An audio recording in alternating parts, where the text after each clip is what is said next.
1927. Gabriel García Márquez nace el 6 de marzo en Aracataca, hijo de Gabriel Eligio García, radiotelegrafista y boticario del pueblo, y de Luisa Santiaga Márquez Iguarán, quien a su vez es hija del coronel Nicolás Márquez, veterano de la Guerra de los 1000 días. Precisamente es la imagen del abuelo la primera apropiación literaria del escritor. En realidad, en 100 años de soledad empiezo yo con una descripción de Macondo y corresponde un poco, no a Aracataca exactamente, sino a la memoria idealizada que tengo yo de Aracataca. Y el río está descrito como un río de aguas muy limpias que se desliza a través de piedras grandes y enormes como huevos prehistóricos.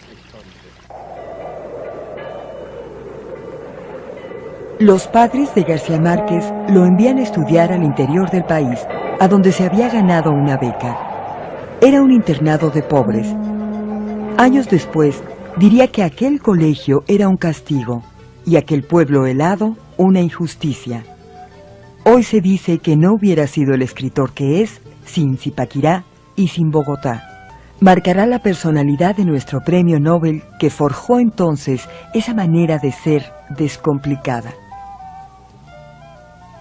García Márquez sí detestaba el frío, o por lo menos es lo que ha escrito en muchos de sus relatos, y es un recuerdo amargo su internado en Zipaquirá, bañarse con agua helada a las 6 de la mañana para ir a clase, y parece que no fue una época grata para él. Que encontró en la poesía y en las situaciones poéticas y en la conversión de lo trágico o lo humorístico en un escenario a fin de cuentas poéticos, que encontró en todo eso la llave de la creatividad. Además es un gran periodista. Yo diría que yo llegué al periodismo porque yo consideraba que el asunto no era la literatura, el asunto era contar cosas. Y que dentro de esa concepción el periodismo hay que considerarlo como un género literario, sobre todo el reportaje. Ese es un pleito que me traigo yo, porque los mismos periodistas se niegan a aceptar que el reportaje sea un género literario. Inclusive en el fondo de su alma lo ven con un cierto menosprecio. Y yo diría una cosa, un reportaje es un cuento totalmente fundado en la realidad, como el cuento tiene unas bases en la realidad, sin lugar a dudas, la ficción. Ninguna ficción es totalmente inventada, siempre son elaboraciones de experiencias. Es imposible no reconocer un maestro. Las crónicas de García Márquez, las crónicas periodistas, las crónicas de cachacos, todo lo que se ha reunido es simplemente un material de primer orden. Algunas yo las había leído cuando salieron, pero ya el libro tienen otra dimensión, o algunas que ignoraba. La crónica sobre Vilma Montesi de 1955 es realmente notable, o el relato de un náufrago. Es una obra maestra. A veces no estoy de acuerdo con la parte política, pero eso es lo de menos. No es lo de menos ideológicamente, pero sí es lo de menos en cuanto el registro de un gran escritor que es un gran periodista. Ha sido mi libro más difícil, más complejo, más triste, pero tengo la esperanza de que sea un espejo en el cual los colombianos se vean y nos demos cuenta cómo somos, a ver si logramos arreglarnos un poquito. Pues yo soy periodista, o sea que le estás preguntando a alguien que se ha formado con los libros de Gabo, que ha asistido a los talleres de Gabo, y que pues para muchos de nosotros han sido libros que nos han formado definitivamente y que han marcado un antes y un después del ejercicio periodístico. De hecho, Gabo tiene una influencia, yo creo que sobre todos los periodistas mexicanos, impresionante. Hay libros que son de culto, ¿no? Y son referencia en la formación. Yo creo que Gabo, desde la cultura, es un luchador social, porque es un hombre que ha sabido reivindicar en su obra a esa parte de Hispanoamérica que no siempre tiene voz y que no siempre tiene presencia, y que en Gabo adquiere voz, presencia, autoridad, dignidad, decoro y capacidad de interactuar con cualquier otro. Entonces, bueno, ahí está el Gabo social, ¿no? Entonces hay un Gabo cultural, hay un Gabo social, hay un Gabo político, ¿no? Y hay un Gabo personal, en compañía de Mercedes, de sus hijos, que también nos muestra ese otro lado fundamental en todos nosotros, ¿no? El lado íntimo, que él cuida mucho con toda razón, pero que quienes hemos tenido la ocasión de asomarnos un poquito a su vida más privada, nos damos cuenta que también eso, por supuesto, ahí está, no podría faltar, si no, no sería quien es. Que para mí el gran Gabo es el Gabo poeta. Para mí, Gabo comienza y acaba dentro de una cápsula de poesía. Entonces yo recuerdo, no puedo dejar de pensar en el Gabo que memorizaba todo, y especialmente la primera poesía de los piedracielistas. Nos ha recreado a todos un optimismo colectivo, de orgullo de nuestra cultura, de nuestra herencia, de nuestras contradicciones, de nuestros contrastes y de nuestras posibilidades. Yo creo que ahí en los tiempos actuales ese mensaje me parece fundamental. Para mí es un placer enorme acompañarlo a librerías, por ejemplo, ver la discreción, pero la devoción con que los lectores mexicanos empiezan a mirarlo desde lejos. Por esos tiempos, Gabo había tenido su problema de salud y yo vi algo que me pareció muy hermoso, y es que había una lista de personas esperando para que Gabo les firmara los libros, muy discretamente. Allá en México en eso es asombroso. Pero vi unas señoras que mientras Gabo firmaba libros allá, como sabían que había estado enfermo, a espaldas suyas y sin que él se diera cuenta, le echaban bendiciones, ¿no? Era, ¿no?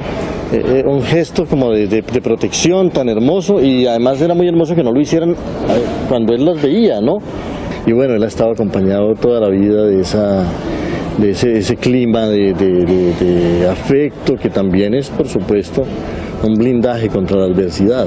Él tiene y ha convertido la vida en un culto a la amistad, y él tiene conciencia de eso, y en un terror al mal amigo. Alguna vez me dijo, de todas las fórmulas humanas que la naturaleza ha inventado en este valle de lágrimas, lo peor es el mal amigo. Nosotros hemos tenido la enorme fortuna de vivir en la misma ciudad de Mercedes y de Gabriel, y de tener una frecuente invitación de ellos a su casa o de ellos a nuestra casa. Y yo diría que el rasgo fundamental de esto es: qué buenos son para la fiesta, oye, qué buenos son para reunirse con los amigos, para estar a gusto en todo tipo de reuniones, qué ánimo tienen, ¿no? Para ir al almuerzo, y luego si hace falta la cena, y luego de la cena, y si hace falta algún lugar en donde se canta y se baila. Realmente son de una vitalidad muy generosa, ¿no?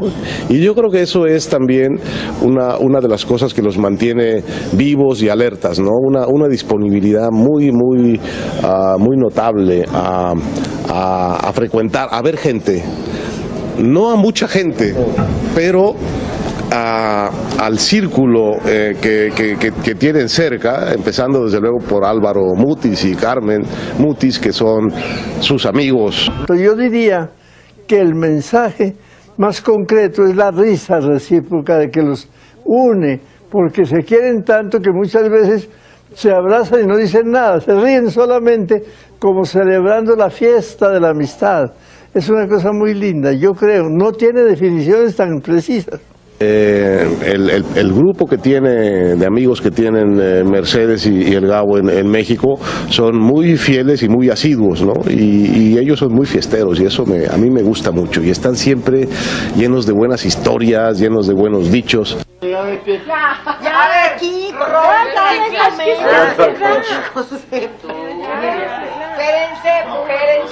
Y el talento supuestamente viene de Dios o no sabemos dónde, pero nadie como García Márquez para demostrar que el talento también tiene que ver con trabajo, con vocación o con tenacidad en las situaciones más difíciles. Si uno piensa en esta ciudad, aquí se estaba casi muriéndose de hambre, ¿no? A fines de los 40. No tenía qué comer, los amigos tenían que ayudarlo de muchas maneras. Sin embargo, él, desde el comienzo, con su vocación, ¿no? Sabiendo que iba a ser de alguna manera un buen escritor, quizás un gran escritor. Yo pienso que siempre desde el comienzo intuía que iba a ser un gran escritor. Esa es mi conclusión, ¿no? Hay mucha gente que no sabe que Gabo hacía poesía también, en esa época, paralelamente a los financieristas, y escondía, cosa muy propia de los poetas. Y ahorita la gente indiscreta que nunca falta ha sacado poemas de Gabo muy buenos, por cierto, pero él que tiene tanto rigor, porque otra de las aristas de Gabo es que es tremendamente riguroso y autocrítico. Entonces le parece que los versos cojean, que los versos le da pena, pero por Dios si era un poeta de verdad. Como nunca, 100 años de soledad. Vuelvo a ese libro y encuentro un idioma en plenitud, una frecuentación de la poesía y un culto a la poesía y un ejercicio de la poesía muy, muy radical, y una manera de hacer que la poesía funcione narrativamente, lo que no es nada fácil. Este hecho registrado por cronistas de que las flores se podían caer al piso y convertirse en mariposas, que ya fue registrado en el siglo XVII, renace en 100 años de soledad, pero narrado de una manera preciosa. O sea, es recoger cosas del ambiente para recrearlas en una forma literaria muy hermosa. El aporte de Gabriel García Márquez con su literatura es gigantesco. Yo creo que él fue quien instaló la literatura latinoamericana en la imaginación mundial. Él dio un salto cuantitativo en la apreciación de la literatura, estableció una manera de ver las cosas de manera distinta y lo hizo de una manera muy elegante, es decir, recogiendo la imaginación de América Latina, pero al mismo tiempo haciéndose cargo de toda la tradición clásica, lo cual le da una potencia, una tensión a su lenguaje que no se ve habitualmente en los narradores. Y por eso para mí el antecedente más significativo o la empatía más importante es con Rulfo, porque si nosotros leemos Pedro Páramo, pues nos vamos a dar cuenta de que los planos distintos de la realidad son concomitantes de una manera totalmente natural. El narrador tampoco se sorprende de que los personajes que aparecen en el capítulo primero estén muertos y que dialoguen con una absoluta frescura con los vivos. Y esto es lo que ocurre en 100 años de soledad después, aunque con una diferencia que yo sí quisiera exaltar.